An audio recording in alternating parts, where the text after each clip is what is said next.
Bonjour, bienvenue au podcast Les Éconos. Anthony, comment ça va? Christophe, ça va toujours bien. Et toi? Ça va super.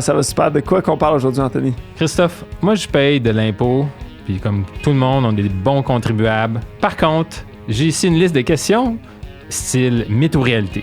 OK, parfait. Fait que tu veux que je te réponde à savoir c'est mythe ou réalité? Ouais, exactement, je pense que tu es la meilleure personne placée pour me répondre. Ben, pas de problème. Donc, sans plus tarder, Anthony, on passe ça.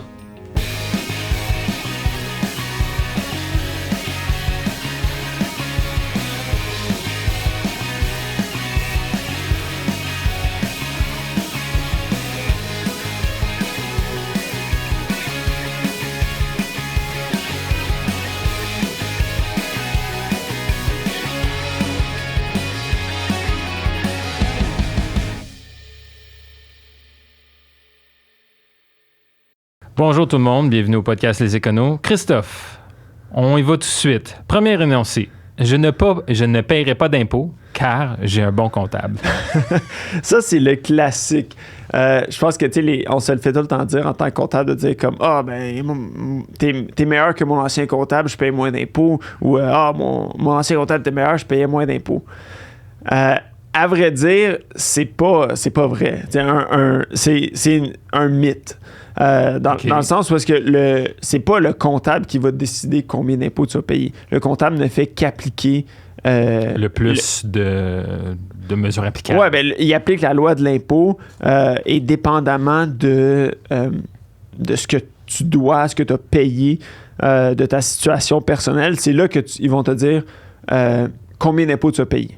Okay. Évidemment qu'un mauvais comptable pourrait te faire payer trop d'impôts ou pas assez d'impôts aussi. Comment savoir si on a un mauvais comptable ou comment savoir ça, tu sais, si quelqu'un qui se connaît pas en comptabilité? Sur le coup, c'est assez difficile. Je pense que les signes d'un bon comptable, c'est quelqu'un qui va te poser beaucoup de questions, qui va apprendre à te connaître. Moi, je dis tout le temps, si tu parles pas à ton comptable, t'envoies ton T4 puis tes informations à ton comptable, puis tu y parles jamais, il te pose pas de questions, c'est un mauvais signe. Okay. Un bon comptable va t'aider puis aller chercher les bonnes informations. Les bonnes informations, les bons crédits d'impôt, les bonnes déductions, puis il va tout inclure. Parce qu'aussi, de ne pas payer assez d'impôts, ça peut être un mauvais comptable si, en bout de ligne, on se fait rattraper par le fisc. Mais si un audit, il faut repayer tout l'impôt qu'on doit à cause de ce comptable-là. Plus pénalité et intérêt. Donc, c'est sûr qu'un bon comptable va te poser des questions puis va aller prendre les bonnes déductions. Donc, c'est un mythe, mais aussi une réalité. Super, merci. Prochaine question. Je vais dire un énoncé. Les 50% des plus nantis au Québec paient pratiquement tous les impôts pour les contribuables. Les 50% des contribuables les plus riches payent effectivement la quasi-totalité des impôts. Là, je pense que j'ai ici les chiffres. Là, au Québec, c'est 95,3% des impôts qui sont payés par les 50% les plus riches. C'est similaire là, aux États-Unis puis en Ontario aussi. Là, où est-ce que c'est 96-95% de l'impôt. C'est une tendance. Donc, c'est vrai. C'est une réalité, ça, que les 50% les plus riches. Qu'est-ce qui explique ça? Est-ce que c'est parce qu'on a des gens de population âgée, population comme la classe moyenne, la classe ouvrière qui... ce qui explique que c'est les plus riches qui payent presque tous les impôts vient du fait qu'on a un système d'impôt qui est graduel. Donc, plus tu fais de l'argent, plus que tu vas payer de l'impôt. Pour essayer de donner comme un certain minimum ou un break à ceux qui gagnent très peu d'argent, on sait qu'avec un salaire de 25 000 $ par année, si tu dois subvenir à tes besoins personnels, tu peux pas payer de l'impôt. Tu n'en as déjà pas assez pour vivre. Là. Fait que selon le seuil de pauvreté, les grilles d'impôt là, sont faites justement pour que on laisse un maximum d'argent dans les poches de ceux qui en ont le moins. OK. Ça fait du sens. On redistribue la richesse. Oui. Prochain énoncé. Les gens riches ne font des dons que pour sauver l'impôt. Mais ça, c'est faux. J'espère. C'est vrai dans l'optique où si tu fais un don de charité, ou même un don politique, mais je pense qu'on parle plus d'un don de charité. Un don de charité va te donner un crédit d'impôt. Par contre, c'est pas 100% de ton don de charité qui va contre l'impôt. Sur le premier 200 $, on parle de 35%, puis 53% par après. Fait que tu as quand même 47% de ton don qui ne te donne pas de crédit d'impôt. C'est sûr et certain que les gens qui sont assez riches puis qui veulent donner des... Ben, n'importe qui, là, en fait, la logique se veut la même parce que c'est pas 200 $, c'est pas inatteignable là, comme seuil de don, mais de dire que pour 53%, tant qu'à le donner, j'aime mieux le donner à un organisme de charité versus le donner à Revenu Québec, Revenu Canada, là, au gouvernement. Donc, c'est sûr que oui, il va avoir un certain avantage là, de dire, écoute, moi, j'aime mieux le donner à lui qu'à l'autre, mais c'est pas parce qu'ils vont sauver de l'impôt en bout c'est pas qu'ils vont avoir plus d'argent en bout de ligne. Même que dans le plupart des cas, ça va s'avérer le contraire. Là. OK. Quasi contraire ou égal. Exactement. Là. C'est juste, on échange 4 Je sais qu'il y a certains programmes charitables là, aux entreprises, exemple, les employeurs vont matcher ce que leurs employés mettent comme contribution. Ça, c'est dans la même logique. Là. C'est juste de dire, écoute, tant que nous autres, on va donner, peu importe, on va donner ce que vous donnez. Ça fait que c'est un avantage. L'employé sent que, OK, ben mon don il a un peu plus de portée, puis l'entreprise dit, ben, si tu y crois, nous autres aussi, on y croit. Donc. Cool. Ouais, fait que c'est un mythe. OK. Prochaine statistique. Au Québec, environ 35% de la population ne paie pas d'impôts. Oui, ça, c'est la réalité. On l'a mentionné un peu dans l'autre question par rapport au fait que les gens qui gagnent les plus bas revenus paieront pas d'impôts parce qu'ils en ont déjà à peine assez pour subvenir à leurs besoins. Donc, comme on avait mentionné, les gens en bas de 25 000, je pense que le 25 000, peut-être que tu commences un petit peu à en payer, mais c'est assez graduel là, selon ta situation. Si tu as des enfants, tu n'as pas d'enfants, tu es conjointe. Ça peut être aussi des gens qui ont leur conjoint à charge. Donc, si, admettons, papa, maman à la maison. Étudiants, personnes âgées. Des gens avec des plus faibles revenus. Fait que tu sais, oui, c'est vrai que c'est le 35% qui explique, puis ça vient soutenir encore plus l'énoncé là, à ton autre question de ces 50% qui payent presque tout l'impôt. Ouais. Ben, c'est un peu une question démographique aussi, là, de la répartition des âges. Exactement. Prochaine question. Oui. L'État, donc le fisc, prend la moitié de notre salaire. C'est un mythe. Quand on vient parler, ça, il faut faire attention, parce qu'il y a plusieurs calculs qui peuvent être faits. Le premier calcul, dont je pense qu'on va s'en tenir ici, c'est que les gens disent « je paye 50% d'impôts. » Mais c'est que tu ne payes pas 50% d'impôts sur tout ton revenu. Tu sais, le premier 20 000, tu ne payes pas d'impôts. Après ça, de 20 à 40 quelques mille, tu vas payer 37% d'impôts, peu importe selon les tables. Donc, quand que tu fais la moyenne de ton salaire, tu sais, en bout de ligne, tu ne payes pas 50% d'impôts. Tu vas juste payer 50% d'impôts sur les revenus qui sont, par exemple, en haut de 50 000. C'est sûr que après un certain seuil, là, je pense à peu près 200 quelques mille, tu vas payer 53% d'impôts. C'est sûr que si ton revenu... Fait que là, tu es en haut de 50%. Si la portion de ton revenu en haut de 210 000 est assez significatif, donc tu fais 1 point quelques millions, 2 millions, mais là, peut-être que le premier 200 000 sur ta moyenne, une fois pondéré, tu vas payer 50%. Mais dans la plupart des cas... parce que ici, j'ai une statistique qui dit que 92% des particuliers gagnent moins de 100 000 $. Oui, exactement. Fait que pour 92% des gens, c'est pas vrai. C'est ça. Il faut faire attention le taux marginal puis le taux moyen. Exactement. Parce que tes premiers dollars gagnés sont imposés à un taux beaucoup moindre. Là où je mettais le petit bémol en début, là, c'est par rapport après ça qu'on dit, mais là, qu'est-ce qui est le gouvernement? C'est quand tu commences à compter après ça, les taxes sur la propriété, la TPS-TVQ, les autres taxes là, de... oui, parce qu'on a le gouvernement fédéral, Revenu Québec, puis l'Agence du Revenu Canada chaque année, mais tu as raison qu'à chaque fois qu'on dépense $1, TPS-TVQ, après ça, si tu comptes la taxe sur l'essence, la taxe sur les assurances, l'assurance, la taxe. Véhicule usagé. Écoute, il y en a plein, là. Tu sais, ça peut être... La bière. Est-ce que après ça, est-ce que tu prends Hydro-Québec? Est-ce que ça compte comme tu payes au gouvernement? La SAQ, la SQDC. Fait que c'est là qu'à un moment donné, tu peux dire, OK, oui, là, presque tout mon argent va au gouvernement, mais jusqu'à un certain point, l'électricité et l'alcool, ben, tu achètes un produit. Tu l'achèterais de quelqu'un d'autre si c'était pas au gouvernement. Donc, à ce niveau-là, c'est pas nécessairement vrai. Ça fait que c'est un mythe, là, si on veut, dans le sens que les gens le disent. Ben, pour la majorité du monde, c'est un mythe. Oui, exactement. On a aussi une autre statistique. Là, sur 50 000, la moyenne du monde paierait en moyenne 10 000 d'impôts pour un salaire de 50 000, ce qui revient à un taux moyen de 20 Exact. Ça a de l'allure. Ça a vraiment de l'allure. Bon. Prochaine question. Si je suis un travailleur à pourboire, qu'est-ce que je dois déclarer comme pourboire? J'aimerais déclarer juste 8 Oui. En fait, le 8 c'est le minimum que tu dois déclarer. Est-ce que c'est le minimum qui est pris automatiquement? Moi, j'avais compris que sur leur T4, le restaurant pour lequel ils travaillent doit mettre 8 Exactement.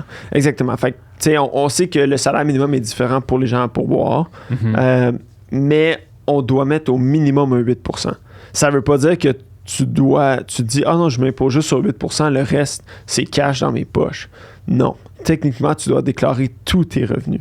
Fait que même tous tes pourboires que tu reçois, tu dois les inclure. Puis, tu sais, au minimum 8 Puis j'imagine aussi que c'est pas tout automatisé, mais presque tout automatisé, dans le sens que lorsque tu payes avec une carte de crédit, puis la machine, puis tu le mets, ben c'est enregistré. Oui, absolument. C'est sûr que dans le temps où tout était content, c'était beaucoup plus facile, puis de là, la règle de dire, OK, c'est 8 Maintenant, il y a plus de façons de le vérifier. Puis, tu sais, c'est pas juste les employés à pourboire. Si tu travailles dans un restaurant en tant que... Tu travailles dans un café, puis tu as un pourboire, cet argent-là doit être payé. C'est sûr que quand que c'est un comptoir puis c'est pas un restaurant de service, les montants sont moins grands. Puis souvent, c'est partagé avec toute l'équipe. Donc, c'est sûr que c'est pas des montants qui sont astronomiques, mais techniquement, ces revenus-là doivent aussi être inclus dans ton revenu. Bon, super. J'ai une propriété sur un immense domaine et j'y habite à temps plein. Lors de la revente, je ne paierai pas d'impôt car je le déclare comme ma résidence principale. La résidence principale, ces temps-ci, avec tout le boom dans l'immobilier là, dans les 2 dernières années, c'est la question qui me revient le plus parce que les gens ont fait des gros gains. Ouais, c'est des gens que leur demeure a pris de la valeur, puis que là, les revendent, puis partent, retournent en appartement ou peu importe. OK, ils veulent cash in. Ou qui changent de maison complètement, là, qui déménagent. Donc, c'est sûr que c'est une question qui est vraiment d'actualité. Pour ce qui est de ta question, il faut faire attention parce que le gouvernement te permet seulement de désigner ta résidence principale sur 1 acre. OK. Donc, si tu as un terrain de... Je pense que ta question, tu m'avais dit c'était comme... Mettons qu'on dit 20 acres. T'avais pas dit... Ça disait juste un immense domaine. Dans ce cas-là, tu vas avoir 19 acres qui sont pas qui sont pas protégés par l'exemption de gain capital sur la résidence principale. Mais de toute façon, ce serait la maison qui aurait le plus de valeur, probablement. Oui et non, dépendant de où est-ce que tu es, ça peut avoir même beaucoup de valeur. Le prix des chalets a explosé. Quand on avait eu Ghislain, justement, il y a beaucoup de terres qui sont subdivisées là, pour aller faire. Fait que c'est pas... Tu peux avoir surtout quand tu parles sur des... Si tu as un manoir sur 200 acres, peut-être que oui, là, la maison a une grande valeur, mais tu peux avoir un gros terrain avec un petit shack de chasse. Puis la résidence principale, il faut y avoir vécu 1 an, non? Oui, exactement. Pour être en règle. Oui, exactement. Puis ça, c'est ça. Donc, ça, tu peux... faut être vécu, faut soit été ta résidence principale. Ça ne veut pas dire que c'est ta seule résidence, mais il faut y avoir vécu au moins 1 an. Puis, il faut faire attention aussi, parce que si tu en as une à chaque année, ben là, ça peut être considéré comme quand les gens qui font des flips, ils peuvent venir puis te dire que c'est... parce qu'une propriété, une résidence principale, là, c'est 100% du montant, non? Oui. 100% du gain en capital. Du gain en capital. Oui. Puis ça, c'est différent du 1 million qu'on a... Oui, ça, c'est pour... presque 1 million, là, ouais. c'est pour une petite entreprise. Okay. C'est pas la résidence. C'est deux choses complètement séparées. Bon, parfait. Prochaine question. Je travaille de la maison 2 jours par semaine, donc je peux déduire mes dépenses de bureau à domicile en calculant le 2/5 de mes dépenses. Faux! C'est un mythe. Ça aussi, là, c'est d'actualité. Là, c'est sûr que là, avec la COVID, il y a eu des règles spéciales qui ont été... Oui, comme il y avait le calcul simple, je pense, 2 $ par jour travaillé à la maison. 2 $ par jour, puis ou tu sais, le 4 %. Puis les règles ont été assouplies pendant la COVID. Mm-hmm. C'est plus le cas jusqu'à présent. Là, ils sont plus restreintes. Là, exactement. Sont plus un retour à la normale. OK. Qui dit que tu dois passer plus de 50 % de ton temps dans le bureau. Fait que 2 jours sur 5, tu n'as pas 50 %. Okay. Donc, tu sais, de la même façon que... c'est 50 % du temps pendant une période de 4 semaines consécutives, c'est ça? Oui, exactement. Fait que, puis ça doit être que tu passes principalement ton temps là. Fait que si tu as un bureau puis tu travailles comme une journée, 2 journées, c'est pas quelque chose que tu peux aller chercher. Puis est-ce que c'est quelque chose... Parce que maintenant, j'imagine beaucoup de monde travaille au bureau. Est-ce que... Oui. Est-ce que c'est parce que ton employeur te le demande ou c'est compris dans ton contrat de travail? De travailler le 2 jours? Attends, je me mélange, là. Excuse-moi, j'ai lu la prochaine question de travail. Ben, vas-y, peut-être que les deux... Les deux sont un peu interreliés, je pense. Okay. Ouais, vas-y, c'est quoi? Mon employeur me demande de travailler au bureau. Mais je préfère travailler de la maison car je veux déduire mes frais de bureau. Je suis quelqu'un qui dirait... Mais ça aussi, c'est un mythe. Fait que les deux, c'est des mythes. C'est ça. Dans le fond, si l'employeur te demande de rentrer au bureau au moins 3 jours par semaine, c'est qu'il t'offre un bureau. Un espace de travail, c'est ça. Oui, exactement. Puis, te demande pas nécessairement d'aller chercher un bureau à la maison. Si toi, tu décides de travailler de la maison, mais c'est que lui ne va pas te fournir le formulaire de dépenses. Parce que lui ne te le demande pas. Lui t'offre le bureau, si tu ne l'utilises pas, puis qu'il tolère, ben là, c'est la politique de télétravail, j'imagine, de l'entreprise. C'est de ton propre chef que tu décides de rester là. Okay. Par contre, si lui, puis c'est là que la distinction va venir, si lui exige que tu travailles 2 jours par semaine, mais là, lui pourrait tu pourrais être une dépense là, de bureau. OK, fait que tu pourrais demander un T2200. Exactement. Ou un remboursement de dépenses pour tes dépenses de frais de bureau à domicile de ton... Mais ça, c'est entre toi et ton employeur. Okay. Mais par le fait même, 2 jours par semaine, c'est pas 50 %, donc c'est pas éligible pour être ton espace de travail normal. Okay. Prochaine question. Donc, 2 mythes. Et dernière question. J'ai gagné des revenus à l'étranger. Malgré que j'ai payé des impôts dans ce pays, on va assumer le Canada, donc... excusez, non. J'ai payé des impôts dans le pays étranger. Okay? Oui. Je dois le déclarer au Canada. Si tu es résident canadien, oui. Okay. Parce que au Canada, comment ça fonctionne, c'est que ça y va par résidence. Donc, si tu es résident canadien... Qui veut dire que tu vis ici plus de 6 mois de l'année. Ou... Exactement, que tu es résident. Puis tu peux ne pas être... Tu peux être un résident réputé aussi. Okay. Donc, tu sais, si tu dis non, j'ai pas de domicile ici... puis que t'es comme un peu un vagabond, mais tu dis, OK, mais ta job est ici. Ouais. Là, dans ce cas-là, ce l'est pas, mais tu sais, ils vont regarder plusieurs facteurs de dire, OK, ta famille est ici, ton compte de banque est ici, tu viens d'ici, t'as jamais établi de résidence ailleurs, mais là, de facto, t'es résident. Okay. Fait que quand que t'es résident canadien, faut que tu payes de l'impôt au Canada sur tes revenus canadiens, évidemment, mais aussi sur tes revenus mondiaux. OK. Comment ça marche, ça? Ben, comme si moi, je travaille ici, je gagne un revenu canadien, je paye de l'impôt dessus. Si moi, finalement, je me fais engager par une firme... Mettons des États-Unis.